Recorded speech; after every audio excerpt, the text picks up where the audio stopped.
قرآن ہے میرا رہنما قرآن، شفا ہے نور ہے قرآن، جلا دل کی میرا قرآن، رضا رب کی میرا قرآن، قرآن قرآن۔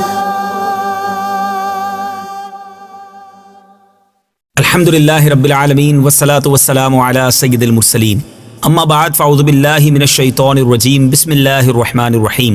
الصلاة والسلام علیک یا رسول اللہ وعلی آلک واصحابک یا حبیب اللہ، الصلاة والسلام علیک یا نبی اللہ وعلی آلک واصحابک یا نور اللہ۔ میٹھے میٹھے اسلامی بھائیوں اور مدنی چینل کے ناظرین، سلسلہ ہے ایک قصہ ہے قرآن سے۔ قرآن ہے میرا رہنما قرآن، شفا ہے نور ہے قرآن، جلا دل کی میرا قرآن، رضا رب کی میرا قرآن، قرآن قرآن۔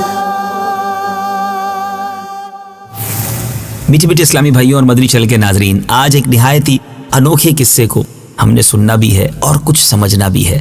آج بات ہوگی ایک بے مثل وفات۔ جی ہاں، اللہ والوں کی زندگی بھی نرالی اور ان کی وفات بھی بے مثال ہوتی ہے۔ کس کی وفات کی بات ہوگی، کس کے دنیا سے پردہ فرمانے کا تذکرہ ہوگا؟ آج کا ٹاپک ہے بے مثل وفات۔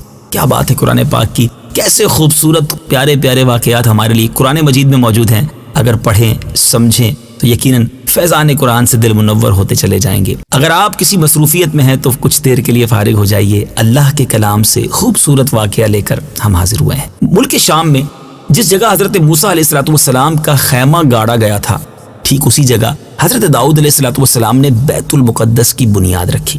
مگر عبارت پوری ہونے سے قبل ہی حضرت داؤد علیہ السلام کے دنیا سے پردہ فرمانے کا وقت آ گیا۔ آپ نے اپنے فرزند حضرت سلیمان علیہ السلام کو اس عمارت کی تکمیل کی وصیت فرمائی۔ چنانچہ حضرت سلیمان علیہ السلام نے جنوں کی ایک جماعت کو اس کام پر لگا دیا اور عمارت کی تعمیر ہوتی رہی۔ یاد رہے کہ حضرت سلیمان علیہ السلام وہ عظیم اللہ کے پیغمبر گزرے ہیں کہ جن کو جنوں پر بھی حکومت تھی، انسانوں پر بھی حکومت تھی، ہواؤں پر بھی حکومت تھی، چرند اور پرند بھی آپ کے تابع تھے۔ اللہ نے عظیم و شان سلطنت سے آپ کو نوازا تھا۔ اب آپ کی بھی دنیا سے پردہ فرمانے کا وقت قریب آ گیا۔ عمارت مکمل نہیں ہوئی تھی تو آپ نے یہ دعا مانگی کہ الہی میری موت جنوں کی جماعت پر ظاہر نہ ہونے پائے، تاکہ وہ برابر عمارت کی تکمیل میں، تعمیر میں مصروف رہیں، اور ان سب کو جو علم غیب ہونے کا دعویٰ ہے وہ بھی باطل ہو جائے، وہ بھی غلط ثابت ہو جائے۔ یہ دعا مانگ کر آپ محراب میں داخل ہو گئے اور اپنی عادت کے مطابق اپنی لاٹھی پر ٹیک لگا کر عبادت میں کھڑے ہو گئے، اور اسی حالت میں آپ کا انتقال ہو گیا۔ مگر جو جن مزدوری کر رہے تھے، بیت المقدس کی تعمیر کر رہے تھے، وہ یہ سمجھے کہ آپ زندہ کھڑے ہیں اور سامنے موجود ہیں، اس لیے وہ برابر کام میں مصروف رہے۔ عرصہ دراز تک آپ کا اسی طرح کھڑا رہنا جنوں کی کچھ گروہ کے لوگوں کے لیے تو باعث حیرت ہوا، مگر چونکہ پہلے آپ کی عادت رہی تھی کہ آپ بعض اوقات ایک مہینہ عبادت میں گزارا کرتے تھے، کبھی 2 ماہ برابر عبادت میں کھڑے رہا کرتے تھے، تو لہٰذا کچھ لوگ یہی سمجھے کہ آپ جنات جو تھے کہ آپ عبادت میں مصروف ہیں، آپ کو کھڑا دیکھ کر وہ کام میں لگے رہے۔ اب 1 سال گزر گیا، ذرا غور کیجئے، دنیا سے پردہ فرما چکے ہیں، مگر 1 سال تک اسی لاٹھی کے سہارے آپ کھڑے ہیں۔ نہ جسم پہ کوئی تغیر ہے، نہ کسی قسم کی کوئی ایسی بات ہے جو سامنے والوں کو پتہ چلے کہ آپ دنیا سے پردہ فرما چکے ہیں۔ سبحان اللہ۔ اب اللہ تبارک و تعالیٰ کے حکم سے دیمک نے آپ کے عصا کو کھا لیا، اور عصا کے گر جانے سے آپ کا جسم مبارک جو ہے وہ زمین پر تشریف لے آیا۔ اس وقت جنوں کی جماعت اور تمام انسانوں کو پتہ چلا کہ آپ تو دنیا سے پردہ فرما چکے ہیں۔ اے میرے میٹھے اسلامی بھائیو، ہے نا عجیب و غریب واقعہ؟ جی، ہمارے قرآن میں، ہم سب کے پیارے قرآن میں یہ ایسے واقعات موجود ہیں۔ یہ واقعہ قرآن میں کہاں موجود ہے؟ آئیے قرآن پاک کی کچھ آیات کی تلاوت اور اس کا ترجمہ سنتے ہیں۔ فَلَمَّا قَضَيْنَا عَلَيْهِ الْمَوْتَ مَا دَلَّهُمْ عَلَى مَوْتِهِ إِلَّا دَابَّةُ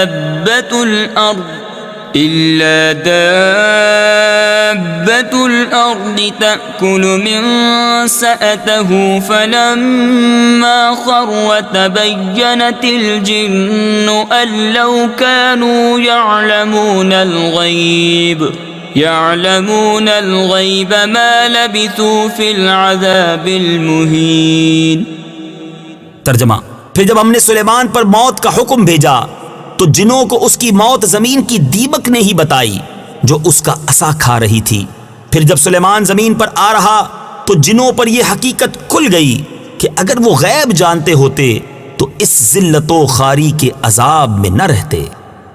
میٹھے میٹھے اسلامی بھائیوں اور مدنی چینل کے ناظرین، اس قرآنی واقعے سے ہم سب کو یہ سیکھنے کو مل رہا ہے، یہ ہدایت مل رہی ہے کہ حضرات انبیاء کرام علیہ السلام کے مقدس بدن وفات کے بعد سڑتے نہیں ہیں، کیونکہ آپ نے ابھی ابھی سنا کہ 1 سال تک حضرت سلیمان علیہ السلام وفات کے بعد عصا کے سہارے کھڑے ہیں. ان کے جسم مبارک میں کسی قسم کا کوئی تغیر رونما نہیں ہوا، اور یہی حال تمام انبیاء علیہ السلام کا ہے کہ ان کی قبروں میں ان کے بدن کو مٹی نہیں کھا سکتی.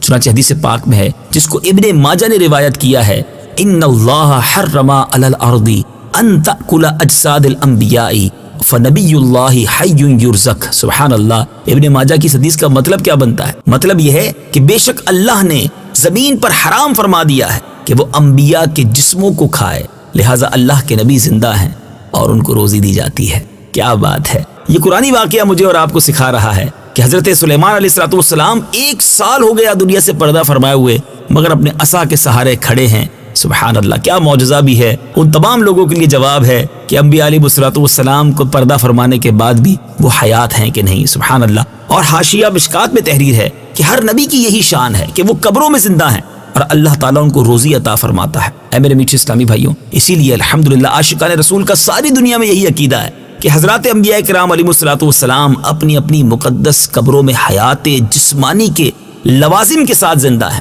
اسی طرح میرے میٹھے اسلامی بھائیوں، حضرت سلیمان علیہ السلام کی عمر شریف 53 سال کی ہوئی. 13 برس کی عمر میں آپ کو بادشاہی ملی اور 40 برس تک آپ تخت سلطنت پر جلوہ گر رہے. آپ کا مزار اقدس بیت المقدس میں موجود ہے. رب کریم تربت حضرت سلیمان علیہ نبینا علیہ السلام پر کروڑوں انوار و تجلیات کی بارش برسائے اور ہم سب کو ان کی برکتوں سے فیضیاب فرمائے. مدنی چینل دیکھتے رہیے. ایک اور قصہ قرآن کا لے کر اگلے سلسلے میں حاضر ہوں گے.